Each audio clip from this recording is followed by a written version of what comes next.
జీవన్ రెడ్డి గారు మీరు ఒక కొండను తవ్వి హెలిప్యాడ్ చేయించుకున్న మాట వాస్తవా కాదా? హెలిప్యాడ్ చేస్తే హెలిప్యాడ్ పర్మిషన్ ఉండదా? హెలిప్యాడ్ మీకు కనబడదా?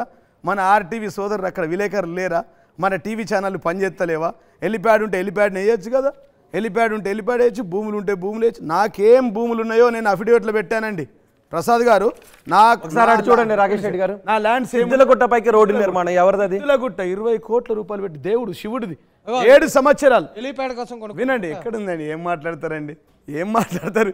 ఎక్కడ గుట్ట తీసి హెలిప్యాడ్ అంటే హెలిప్యాడ్ ఉన్నదా? ఏసీరా?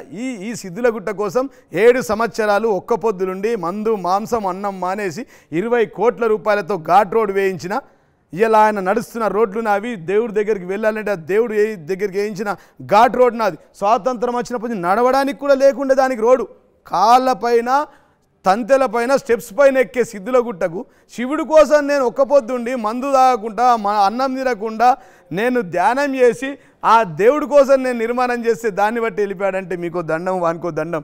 అబద్ధాలు అంటారు కదా, నిజం గడప దాడక ముందే అబద్ధం అంతా ఊరంతా తిరిగేస్తాయంటే ఇదేనేమో నిజంగా. ఊరంతా అంటే మా ఆరుమూరు ఇలా ఆర్టీవీలో మాట్లాడుతున్నారు, అది వెళ్ళిపోయాడు అంటున్నారు. అంటే ఆ గుట్ట లేదా? లేదు లేదు లేదు లేదా లేదు సార్. ఇవన్నీ తప్పులు, అబద్ధాలు, తప్పులు.